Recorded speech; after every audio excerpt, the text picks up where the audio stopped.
Puji syukur Alhamdulillah, baru saja kita tunaikan sholat subuh berjamaah.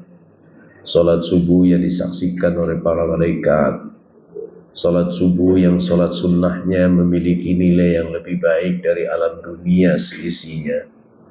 Doa kita semoga seluruh rangkaiannya, seluruh ibadah kita khususnya di bulan Ramadan ini diterima oleh Allah Subhanahu wa Ta'ala.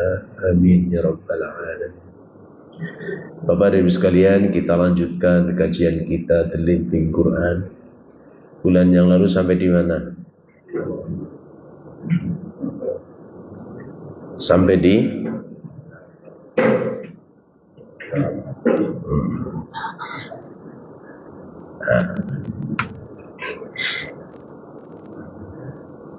kita sudah mengkaji syahadah sebagai pintu gerbang iman, lalu sholat sebagai komunikasi transendental, zakat sebagai pencucian jiwa, pencucian harta dan pemberdayaan umat, puasa yang sedang kita lakukan sebagai peningkatan kualitas diri, dan haji persaudaraan dan perdamaian dunia. Lalu semua itu masuk ke dalam karakter Quran, Al-Quran dan karakter building.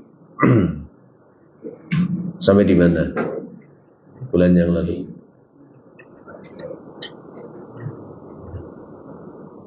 Dalam tahapan kronologi pembentukan karakter Qurani sampai di khuluqun azim. Saya ulang sekilas tentang manusia di dalam Al-Quran itu ada 3 istilah yang digunakan. Yang pertama adalah bashar, yang kedua an-nas, dan yang ketiga al-insan.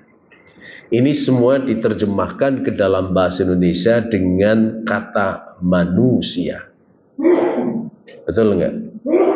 Ya kan? Padahal sesungguhnya kalau dikaji lebih dalam, 3-tiganya memiliki spesifikasi makna. Al-bashar, an-nas, al-insan. Kalau al-bashar itu lebih cenderung kepada manusia apa adanya, bentuknya fisik. Udah itu aja tuh, al-bashar. Karena al-bashar itu arti kata tekstualnya adalah kulit. Sementara an-nas atau al-bashar itu lebih cenderung dimaknai sebagai manusia dalam artian biologis, al-bashar. Sementara an-nas adalah manusia dalam konteks sosiologis, berinteraksi dengan orang lain. Dan al-insan memiliki makna sebagai manusia dengan totalitas yang ada dalam dirinya, sempurna. Laqad khalaqnal insana fi ahsani taqwim. Nah, Bapak sekalian, ini mengulas aja. Di dalam Al-Quran secara kronologis dalam pembentukan karakter pada diri Nabi itu ada 12 langkah. Itu secara berurutan. Yang pertama khuluqin azim, kemarin sudah dijelaskan ya. Yang kedua ahsanut taqwim. Sesungguhnya di dalam pembentukan karakter pada diri Nabi khususnya dan kepada kita sesungguhnya sudah pasti entry point-nya adalah khuluqun azim. Khuluqun azim, karakter yang agung. Dan goal dari pembentukan karakter itu Allah ridho terhadap diri kita. Raditu lakumul Islam Madinah. Awalnya dengan khuluqun azim, nanti diakhiri dengan raditu lakumul Islam Madinah. Kenapa mesti diawali dengan khuluqun azim? Ini jawabannya. Karena misi utama dakwah Nabi Muhammad itu bagaimana Rasulullah mampu menyempurnakan akhlak manusia, karakter manusia. Karena pada masa Rasulullah dilahirkan, kemudian diutus menjadi Nabi dan Rasul, kondisi kaum Quraisy dalam keadaan jahiliyah. Masih ingat nggak awal jahiliyah pada tahun berapa tuh? Diawali dari tahun berapa? Sudah lupa lagi. Diawali dari 140 Masehi dan berakhir pada tahun 630. 630 dikurangi 140 sisanya berapa? 490. Itulah masa jahiliyah. Hampir 500 tahun. Sebelum bangsa Arab masuk ke dalam masa jahiliyah, mereka sesungguhnya masih bermilah Ibrahim, beragama Ibrahim, yaitu tauhid, mengesahkan Allah. Dan Mekah pada saat itu didominasi oleh suku Jurhum, di mana suku Jurhum inilah yang mendiami kota Mekah setelah Hajar dan Ismail berada di sana. Mereka minta izin untuk hidup bersama-sama. Lalu Nabi Ismail pun menikahi salah satu putri dari suku Jurhum yang keturunannya nanti sampai kepada baginda Rasulullah SAW. Tapi pada tahun 140 suku Jurhum kemudian diusir oleh suku Khuza'ah. Kemudian ketua sukunya yang bernama Amr bin Luhai meletakkan patung di depan Ka'bah dan meminta kepada seluruh penduduk bangsa Arab untuk menyembahnya. Itulah awal jahiliyah. Diakhiri di tahun 630 pada saat penaklukan kota Mekah. Dari mulai 365 atau 360-an patung yang ada di sekitar Ka'bah atau di dalam Ka'bah dihancurkan, maka sisa satu patung yang ada di situ, Rasulullah pun dengan tongkatnya lalu disundul begini. Jatuhlah patung yang terakhir ke tanah, dan itu menandai akhir dari masa jahiliyah bangsa Arab selama 490 tahun. Dengan karakter yang rusak, maka Rasulullah diutus, innama bu'ithu liutammima makarimal akhlaq. Khuluqun azim, karakter yang agung juga menjadi tolok ukur kebaikan. Inna min khiyarikum ahsanakum akhlaqa. Jadi tolak ukur seseorang itu baik atau tidak itu bukan dari kekayaannya, bukan dari kekuasaannya, bukan dari apa yang dipakai, tidak. Tapi dari sisi karakternya. Itu yang menjadikan seseorang mulia dan bernilai. Ketika kita duduk di sini lalu tiba-tiba ada laki-laki masuk, perlentek betul tuh. Tapi dia masuk nggak memberi salam, nggak apa-apa, diam aja, lalu tiduran di depan kita. Apa kata kita? Meskipun itu perlentek, tapi karakternya buruk, harganya tidak ada. Tapi ketika khuluqun azim itu hidup dalam kehidupan masyarakat, maka semuanya boleh memiliki karakter yang agung itu, kebaikan dan dihargai. Begitu pula khuluqun azim itu menjadi ukuran sempurnanya iman. Akmalul mu'minina imanan ahsanuhum khuluqa. Kemudian salah satu diterimanya dakwah itu juga dengan akhlak. Khuluqun azim. Khuluqun itu bentuk tunggalnya. Jamaknya akhlak. Nih kadang-kadang kita salah menyebut. Wah, kita mesti harus berakhlakul karimah, gitu kan ya. Berakhlakul karimah, mestinya itu beral-ahlakul karimah. Al-ahlak karimah, bukan ahlakul karimah, tidak. Dua-duanya pakai alif lam. Al-ahlakul karimah. Kata Allah begini, fabima rahmatin minallahi lintalahum walau kunta faddan ghalidhal qalbi lang faddu min hauli. Kalau sikap Nabi itu keras, kalau karakter Nabi itu buruk, maka tentu saja orang-orang akan lari daripadanya. Tapi dengan kelembutan hati, kelembutan akhlak Rasulullah, sehingga dalam waktu yang tidak terlalu lama, 23 tahun seluruh jazirah Arab kemudian beriman kepada Rasulullah. Coba bandingkan dengan Nabi Nuh. Dakwah di tahap pertama 600 tahun, itu hanya 72 orang yang beriman. 600 tahun. Baru setelah 600 tahun kemudian bahtera Nabi Nuh berlayar dari Irak Selatan sampai ke Jabal Ararat antara Armenia dengan Turki. Disitulah Nabi Nuh dakwah di tahap kedua, 350 tahun. Nabi Yunus itu dakwah 30 tahun. Selama 30 tahun itu berdakwah hanya 3 orang yang beriman. Bayangkan itu. Sampai akhirnya Nabi Yunus berputus asa, gitu kan? Naik kapal lalu dilempar ke laut, dimakan ikan hiu. Lalu dia balik lagi ke Ninawa tuh.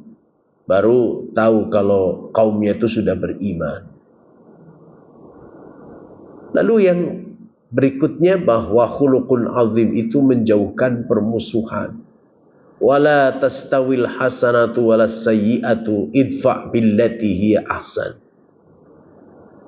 Akhlak yang agung itu justru menjadikan keharmonisan dalam kehidupan. Apakah kehidupan dalam keluarga maupun kehidupan dalam masyarakat berbangsa dan bernegara. Tapi coba misalnya ada seorang pejabat yang berakhlak buruk misalnya. Itu akan berpengaruh terhadap kehidupan kita. Misalnya yang saat sekarang ini dengan banyaknya korupsi, itu akan berpengaruh. Dan korupsi menjadi budaya yang begitu sangat kuat dalam kehidupan kita. Rasa-rasanya kalau nyolong itu biasa-biasa saja gitu. Dan itu berbahaya. Nah, sehingga Rasulullah SAW itu ketika sudah wafat, kemudian para sahabat bertanya kepada Aisyah, wahai Ummul Mukminin, karakter Nabi itu seperti apa?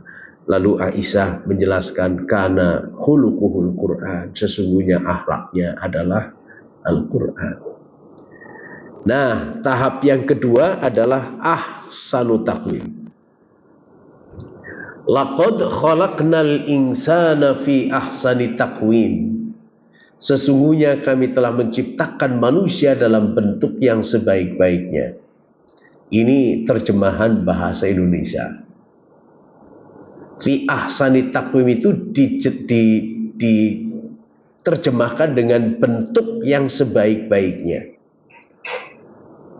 Sehingga orang menginterpretasi kalau manusia yang diciptakan oleh Allah itu adalah yang hidungnya mancung misalnya, bibirnya sensual misalnya, atau badannya kekar gitu kan, perutnya six packs gitu kan misalnya gitu kan.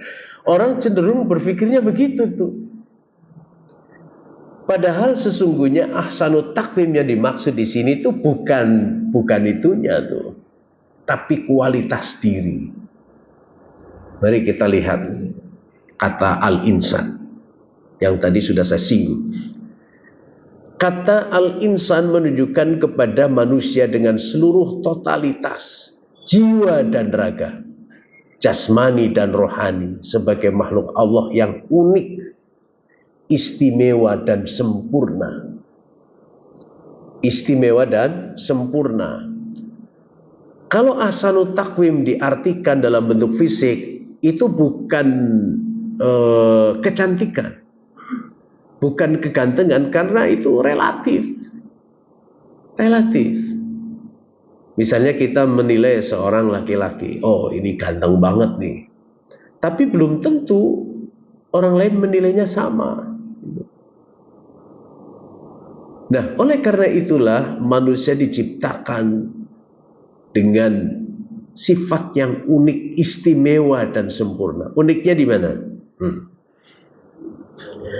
Wa min ayatihi khalqus samawati wal arda wa ikhtilafu alsinatikum wa alwanikum. Inna fi dzalika laayatin lil alamin. Dan di antara tanda-tanda kekuasaannya adalah menciptakan langit dan bumi dan berlain-lainan bahasamu dan warna kulitmu.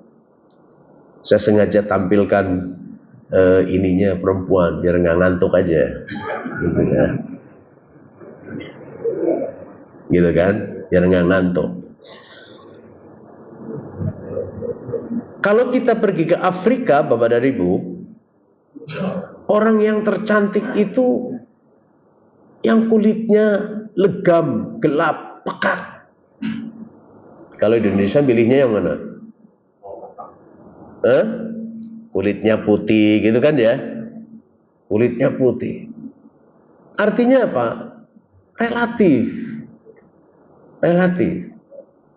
Orang Indonesia ketika memandang seorang perempuan itu yang tinggi semampai, kurus, gitu kan ya.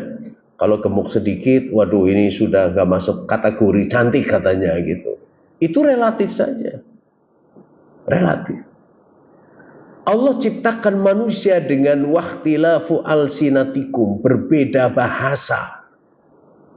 Berbeda bahasa. Di Indonesia saja bahasa daerah udah berapa tuh? Lebih dari 1000. Apa kabar bahasa Padangnya apa? Akabar atau Bakabanyo. Bakabanyo apa? Apa kabar juga ya? Apa kabar gitu. Kalau bahasa Jawanya apa? Pripun kabare. Bahasa kasarnya apa kepriben kabare gitu kan. Kalau orang Sunda apa?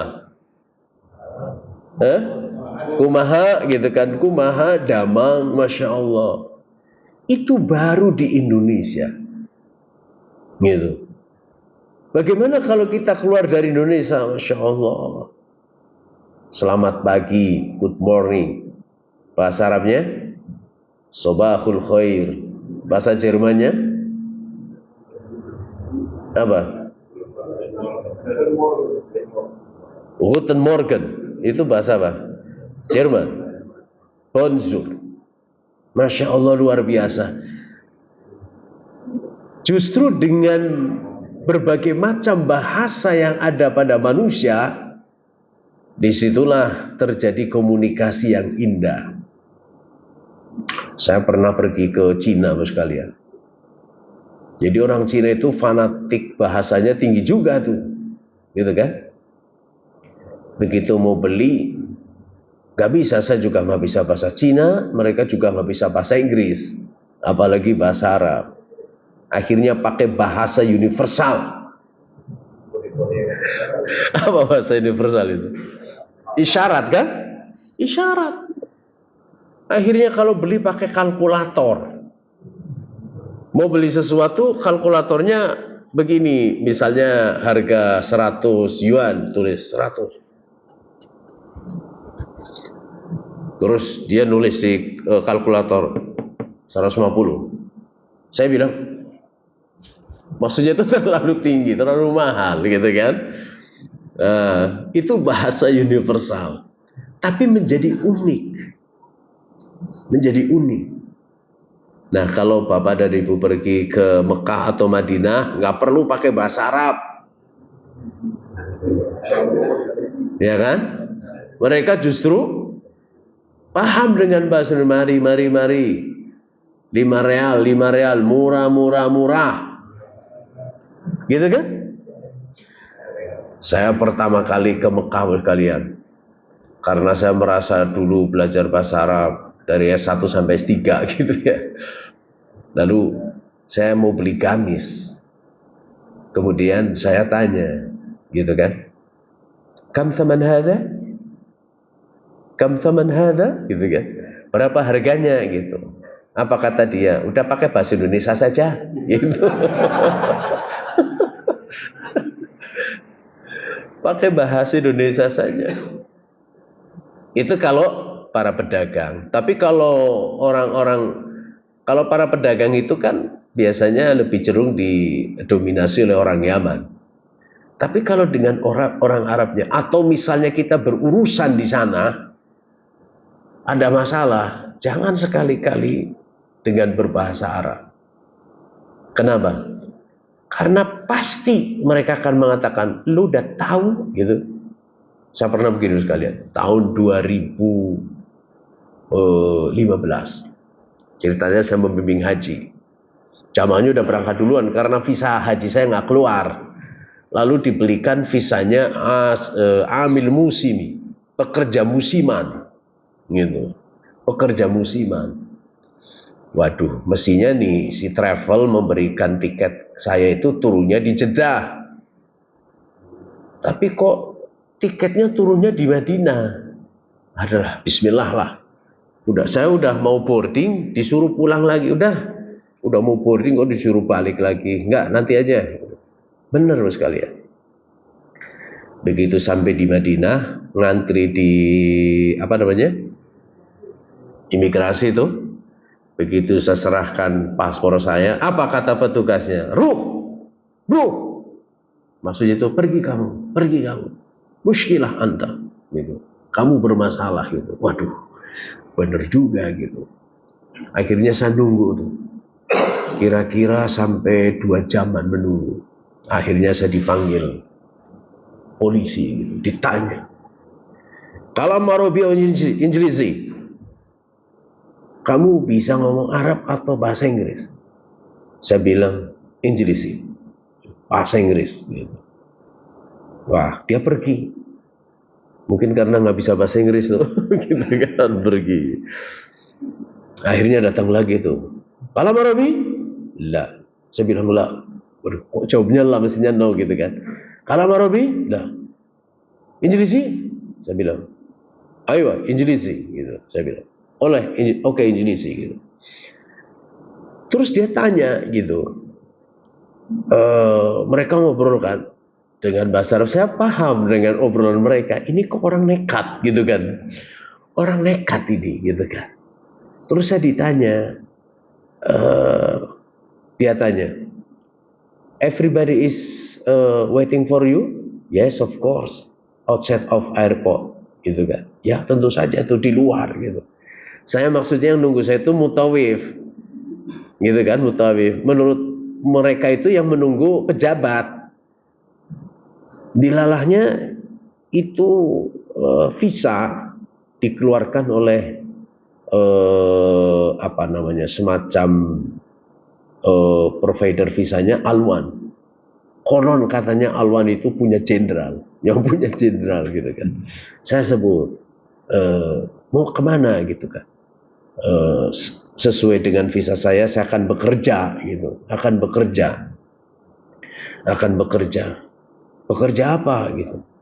Wah, saya memang benar, semakin kita berbohong, maka jawabannya bohong semua. Gitu kan. Kerja ngapain? Kerja di mana? Dengan Alwan, gitu. Dengan Alwan. Kerjanya apa? Saya bilang, buka restoran. Gitu kan. Apakah kamu bisa masak? No, I cannot cook. Saya nggak bisa masak. But I'm manager. Semakin berbohong gitu kan. But I'm manager, Masya Allah. Saya semakin ngelantur gitu kan. Semakin ngelantur gitu.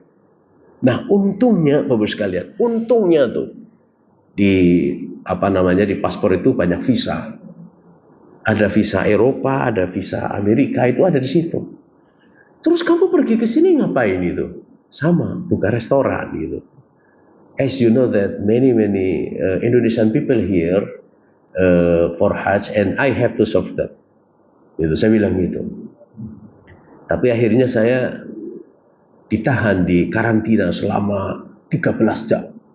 Wow, 13 jam. Masya Allah, luar biasa. Sebelumnya sekalian ada 8 orang yang dideportasi karena turun di Madinah.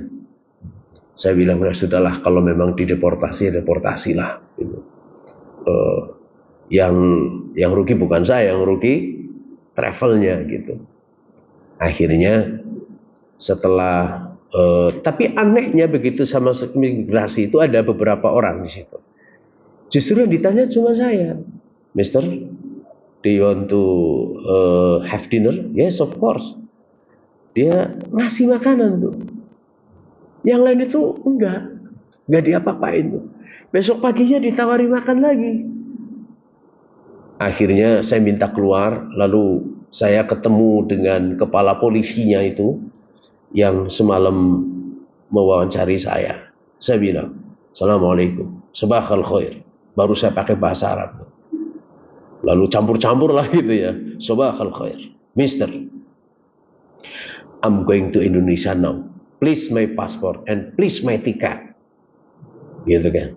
Dia bilang, subar. Dia telepon. Begitu telepon dia bilang apa? Anta dukhul. Kamu boleh masuk ke Madinah. Entah kenapa tuh, saya juga nggak ngerti. Anta dukhul. Itu setelah 13 jam saya ditahan. Tapi bos sekalian, kopernya hilang. Baru ketemu setelah saya sebulan pulang di Indonesia, kopernya balik itu. Jadi kalau Bapak dan Ibu pergi haji, yang penting kopernya itu namanya lengkap. Gitu ya, lengkap. Pasti balik tuh meskipun hilang tuh. Balik. Gitu ya. Jadi ternyata dengan perbedaan bahasa, ya begitu. Pengalaman saya di Arab kalau ada masalah tidak dengan bahasa Arab.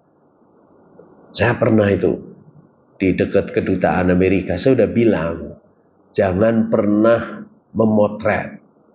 Ada jamaah yang motret juga tuh. Ada motret. Lalu saya bilang, jangan motret. Akhirnya ketangkap tuh sama tentara. Gitu kan. Tangkap sama tentara. Waduh.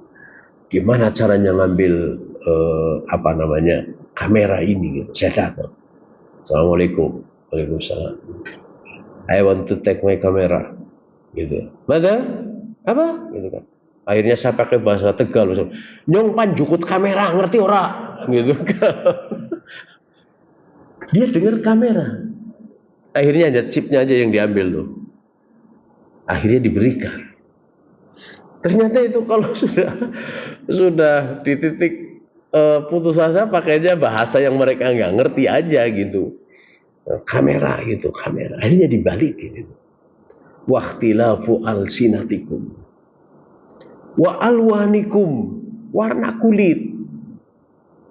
Coba bayangkan kalau kita sedang berhaji ketemu dengan orang-orang Afrika yang eksotik gitu kan. Kalau kita manggil temannya pakai apa? Temannya mana nih temannya? WA group kan? WA group. Apa bahasa mereka? Pakainya isyarat. Kalau dia udah keluar dari Masjidil Haram mau pulang bareng, apa yang dikatakan oleh mereka? Ngumpul tuh, sambil di atasnya ada air zam-zam. Itu orang Afrika, eksotik. Wa alwanikum, berbeda warna kulitnya. Ketemu lagi orang Cina, gitu kan? Jenggotnya panjang, tapi nggak kayak kita lebat. Dia paling 5 lembar gitu, tapi dia pelihara gitu kan. Ketemu dengan orang Eropa, orang Amerika berkulit putih, macam-macam di situ, masya Allah. Justru dengan warna kulit yang berbeda, bukan artinya ada stratifikasi sosial, tidak. Tetapi justrulah di situ kita memahami bahwa Allah Subhanahu wa Ta'ala Maha Kuasa. Oke, lalu Al-insan diartikan sebagai makhluk yang memiliki diferensi individual. Apa yang menjadikan kita berbeda dengan orang lain? Apanya? Salah satunya ya ini. Ayahsabul insanu allan najma'a idhama bala qadirina ala nusawwiya banana. Apakah manusia mengira bahwa kami tidak akan mengumpulkan kembali tulang belulangnya? Bukan demikian, sebenarnya kami kuasa menyusun kembali jari jemari mereka dengan sempurna. Sidik jari. Gitu kan? Kita menikah lalu anaknya lahir 5. Kira-kira sama apa beda? Beda. Begitu pula biotrik mata. Gitu ya. Ketika kita di kantor, absennya sekarang misalnya pakai fingerprint, gitu kan? Dari 1000 orang yang kerja di satu tempat, itu pasti berbeda. Berbeda. Nggak bisa kita tolong absenin ya, nggak bisa. Begitu pula biometrik mata, gitu. Begitu datang itu langsung terekam, namanya muncul Zahrudin, gitu. Luar biasa. Di dalam keluarga sendiri itu punya ciri khas yang beda-beda. Gitu kan? Perilaku yang berbeda. Meskipun itu lahir dari ayah dan ibu yang sama. Justru mungkin semakin orang menikah itu anaknya semakin lahir berbeda. Karena kromosomnya juga berbeda. Begitu kan? Coba kita di rumah, anak-anak kita ada 2 saja. Itu karakternya pasti berbeda. Yang paling pusing saya kadang-kadang kalau misalnya mau makan gitu kan. Ayo kita makan di luar. Istri saya maunya soto Betawi aja lah, gitu kan. Soto Betawi, gampang, cepat. Anak saya nggak mau soto Betawi kampungan katanya gitu kan. Lah saya kepengennya sate Tegal gitu kan. Waduh, bingung juga gitu. Artinya gimana kalau kita makan di satu tempat yang kita bersama-sama dan di situ semuanya ada gitu. Ya akhirnya ke itu sektor 9. Apa di mana itu? Di food courtnya Bintaro gitu kan ya. Nah, milih makannya di satu tempat. Beda-beda. Beda-beda. Nah, keunikan dan keistimewaan manusia itulah yang kemudian disebut dengan al-insan. Dan al-insan di dalam Al-Quran sesungguhnya bukan menunjukkan fisik, tidak. Tetapi menunjukkan kepada ketinggian derajat manusia. Nah, ketinggian derajat manusia itu apabila memiliki 4 keistimewaan. Ini dia. Al-ilmu, menguasai ilmu pengetahuan. Kemuliaan itu bukan penguasaan terhadap ilmu pengetahuan lalu digunakan untuk sesuatu yang buruk, enggak. Misalnya Amerika sekarang sedang mengerahkan kapal-kapal induknya ke Timur Tengah dengan berbagai macam kecanggihan. Untuk apa? Ketika ilmu pengetahuan, penguasaan terhadap ilmu pengetahuan, tapi untuk mengintimidasi manusia. Begitu kan? Untuk apa orang menguasai ilmu pengetahuan tetapi untuk membodohi orang? Untuk apa? Gitu kan? Mestinya ilmu itu ketika dikuasai oleh manusia harus menjadi pelita, penerang, cahaya. Dunia saat sekarang ini setelah 2 menara kembar Amerika runtuh, lalu ada istilah baru, tatanan dunia baru. Tatanan dunia baru. Siapa yang melakukannya? Negara adidaya, Amerika. Semuanya ingin sama dengan dia. Kan nggak mungkin. Nggak mungkin. Lalu sekarang ada apa yang kemudian Indonesia ikut untuk Palestina? Gitu kan ya? Dibentuklah oleh Donald Trump. Macam-macam. Bahkan sekarang yang namanya perlombaan senjata itu sangat masif. Semakin banyak perang maka produksi senjata semakin besar dilakukan oleh manusia. Mestinya ilmu bukan untuk itu. Jadi kemuliaan manusia itu dengan ilmu. Nanti saya jelaskan lagi di bawahnya. Lalu yang kedua al-bayan, kemampuan berkomunikasi. Coba kalau kita melihat kawan kita, ada orang itu cara berbicaranya kok indah gitu. Komunikasi itu ada 4. Ada 3 ya. Komunikasi intrapersonal yang sudah saya jelaskan itu. Bagaimana kita komunikasi dengan diri kita sendiri. Komunikasi antarpersonal yaitu komunikasi dengan kawan kita. Lalu ada komunikasi massa. Komunikasi dengan orang banyak. Nah, ketika komunikasi dengan orang banyak itu diperlukan komunikasi yang baik. Komunikasi yang terbaik adalah komunikasi yang mampu menjadikan orang lain ini termotivasi misalnya untuk berbuat kebaikan, menginspirasi orang lain. Tapi ada komunikasi yang paling tertinggi, namanya komunikasi transendental. Tadi sudah saya sampaikan. Komunikasi langsung antara hamba dengan Tuhannya. Salah berkomunikasi kita dengan Tuhan, berarti salah interpretasi. Itu bahaya. Salah satu contoh, misalnya kita berdoa. Berdoa, kalau di dalam bahasa Al-Quran atau bahasa Arab, panjang pendek salah aja berubah arti, gitu kan ya. Nah, misalnya dengan kita membaca Al-Quran, ihdinas siratal mustaqim siratal ladzina, mestinya an'amta, bacanya amta, itu kan beda kan. Alim dengan alim itu berbeda. Kalau alim maha mengetahui, kalau alim pakai alif itu sangat pedih, sangat pedih. Maka ketika kita berkomunikasi, bahasa atau diksi yang kita gunakan mesti harus tepat sasaran. Saya dulu pernah ikut, mohon maaf saya sebutkan, pelatihan ISQ, gitu kan ya, ISQ. Semua orang dibikin nangis. Pernah ikut nggak? Oh, nangis kan? Oh, saya juga ikut terharu, nangis gitu. Tapi ketika motivatornya itu berdoa, akhirnya saya nggak jadi nangis gitu kan. Begitu. Rabbana dzullamna gitu kan. Dzullamna, kok dzullamna? Mestinya Rabbana dzolamna, nggak pakai tasydid gitu. Akhirnya saya tersentak, lah kok doanya begini gitu kan ya.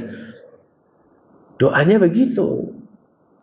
Rabbana la tuzigh, oh la tuzigh, mesin la tuzigh gitu kan ya. Itu menjadi saya, akhirnya nggak nangis tuh, karena salah baca.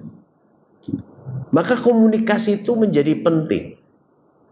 Komunikasi misalnya yang paling dekat lah dengan keluarga suami istri. Ketika habis marahan, gimana cara tahu kalau istri ngajak damai? Gimana? Istrinya bilang, "Pak, mau kopi Pak, saya bikinin ya." Itu maksudnya ngajak damai. Udahlah, berhenti berantemnya. Harus cerdas itu ya. Gimana istri tahu kalau suaminya mau ngajak damai? Mah, ayo kita ke PX belanja gitu. Itu sebetulnya ngajak damai. Jadi komunikasi itu penting. Gagalnya berumah tangga itu karena komunikasi antara suami istri itu buruk. Serius ini, serius. Salah interpretasi. Suaminya bicara sudah sampai sana, istrinya sampai sini. Gagal komunikasi, itu berbahaya.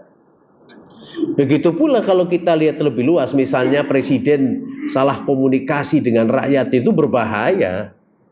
Gitu ya. Lalu al-aql, punya daya intelektual. Dan yang penting lagi itu yang terakhir, at-tamyiz, mampu mengambil keputusan. Gitu. Bagaimana mengambil keputusan? Kita ingin memindahkan ibu kota, gitu ya. Udah langsung diputuskan saja. Akhirnya sampai sekarang nggak jadi-jadi. Meskipun masjidnya sudah dibikin terawih kemarin itu ya, tapi nggak jadi-jadi. Gitu. Banyak persoalan dalam kehidupan negara ini kalau para decision makernya kemudian salah komunikasi, gitu. Nah, dengan 4 keistimewaan ini maka Allah berfirman, walaqad karramna bani Adam, dan sungguh kami telah memuliakan anak cucu Adam. Kemuliaan itu didapat apabila al-ilm dikuasai, al-bayan dikuasai, al-aql juga dikuasai, begitu pula dengan at-tamyiz. Artinya sekalian, ahsanut takwim itu bukan berkaitan dengan persoalan estetika erotis, cantik, tampan, langsing, atletis dan sejenisnya, enggak. Tapi 4 hal tadi. Oke, saya jelaskan lebih luas yang 4 tadi ya. Menguasai ilmu pengetahuan. Orang yang pengetahuannya tinggi maka kualitas imannya, harapannya juga sejajar tingginya. Saya berikan contoh keagamaan aja lah. Semakin bapak dan ibu menghadiri kajian, maka kualitas imannya semakin tinggi. Jadi ada korelasinya di sana tuh. Berbeda dengan tetangga kita yang sendalnya nggak pernah terlihat di masjid, itu sudah pasti berbeda. Begitu kan? Nah, dengan sering belajar, kemudian menguasai ilmu pengetahuan, maka harapannya kualitas imannya akan semakin tinggi. 1. Wa may yu'min billahi yahdi qalbah wallahu bikulli syai'in alim. Lalu yang kedua, al-bayan, kemampuan berkomunikasi. Ketika kemampuan berkomunikasi ini bisa dilakukan, maka kualitas sosialnya akan semakin baik. Semakin baik. Misalnya Pak Ketua RT mau mengadakan program, atau gampanglah di masjid saja. Di Masjid Nurul Qalbi mau mengadakan takjil. Lalu diinformasikan oleh Ketua DKM atau pengurus DKM. Dengan kualitas komunikasi yang baik, maka diumumkan sekali saja tuh, warga langsung berduyun-duyun untuk memberikan takjil. Begitu kan? Di sini ada takjil? Ada? Ada? Wah, saya mau ke sini nanti sore. Takjil. Iftar gitu ya. Nah, kemarin saya di Al-Azhar itu kedatangan ini atas kedutaan Arab Saudi memberi nasi biryani itu sampai 800 box. Hah? Oh gitu. Itu tergantung komunikasinya, Pak. Tergantung komunikasinya gitu ya. Saya bilang terima kasih. Semoga bukan hanya Ramadan saat ini, tetapi Ramadan-Ramadan berikutnya. Ya insya Allah, gitu dia bilang. Kami akan selalu hadir di Masjid Al-Azhar. Tapi sebenarnya bukan hanya Masjid Al-Azhar saja. Sebelumnya di Istiqlal. Istiqlal, kemudian di UIN, kemudian di Al-Azhar. Hari ini mereka ke Surabaya, lalu besok ke Sumatera. Gitu. Ke Sumatera, keliling mereka. Lalu nanti sore ada kayaknya sih dari Duta Besar Palestina gitu, mau hadir gitu. Sebetulnya sering banyak.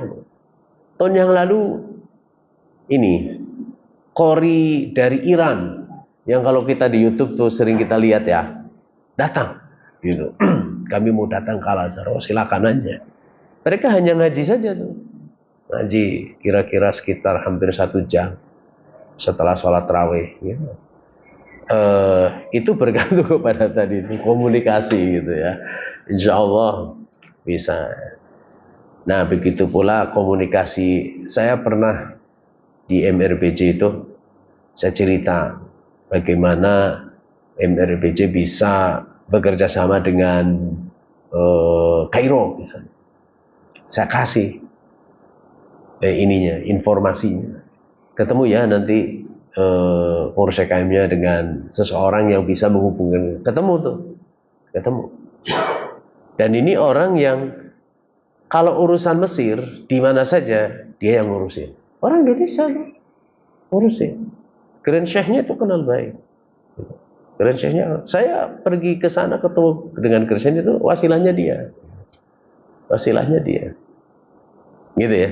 Jadi komunikasi yang berkualitas itu akan menjadikan kita mudah dalam kehidupan sosial kemasyarakatan. Sehingga terjadilah wa ta'awanu 'alal birri wat taqwa wa la ta'awanu 'alal itsmi wal 'udwan. Lalu yang ketiga, kemampuan berpikir atau kemampuan intelektual, al-aql. Karena kemampuan intelektual itu yang membedakan seseorang.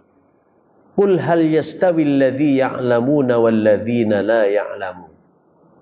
Gitu. Bapak-bapak, ibu-ibu sudah pasti minimal lulusan S1. Gitu, minimal tuh.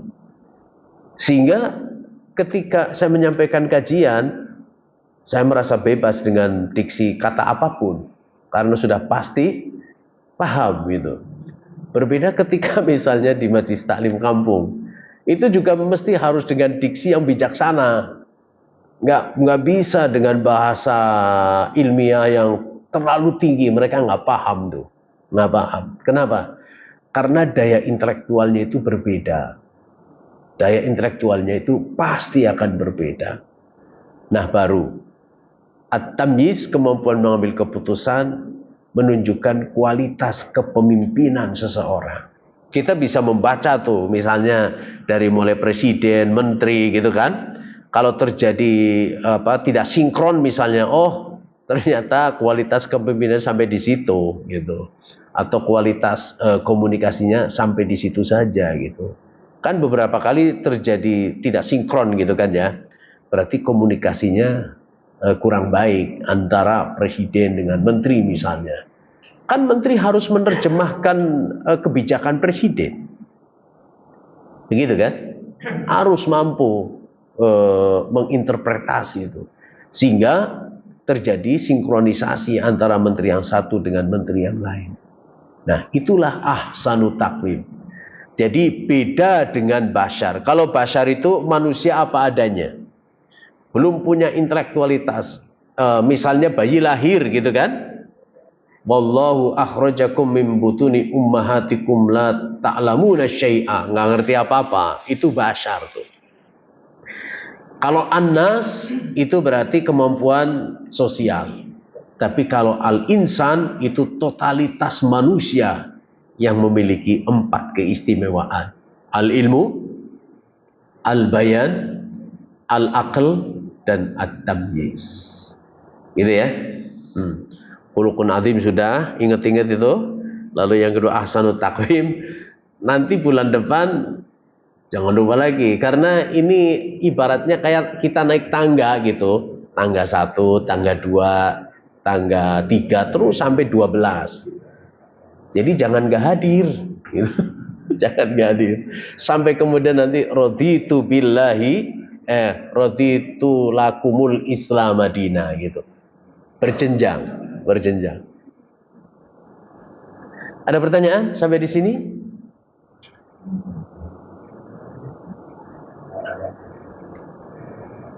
Paham semua atau tidak paham semua?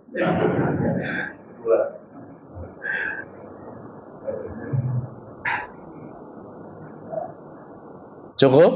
Masya Allah. Saya biar nanti bulan depan tidak lupa lagi ya. Nih. Jadi khuluqun azim, ahsanu taqwim, kemudian khalifah fil ard. Gitu ya. Itu jenjangnya begitu. Landasannya khuluqun azim. Nanti ahsanu taqwim. Ada 4 dasar intelektualitas tadi. Baru dia khalifah fil ard. gitu ya. Setelah khalifah fil ard al asmaul husna, baru kemudian dia Darussalam. Setelah Darussalam baldatun thayyibatun wa rabbun ghafur. Kemudian illa liya'budun, ada sibghatullah. Sibghah itu artinya warna gitu.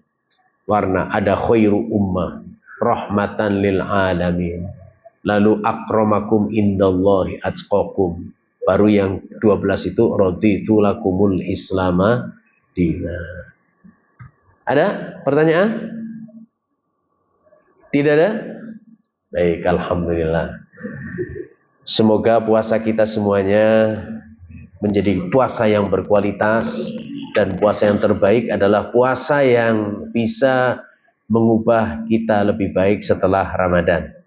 Semoga Allah memberikan kekuatan kepada kita semua sehingga kita mampu melaksanakan seluruh rangkaian ibadah di bulan Ramadan, dan pada akhirnya kita benar-benar menjadi hamba Allah yang bertakwa. Amin ya rabbal alamin. Mari kita akhiri dengan hamdalah dan doa kafatul majlis. Alhamdulillahi rabbil alamin.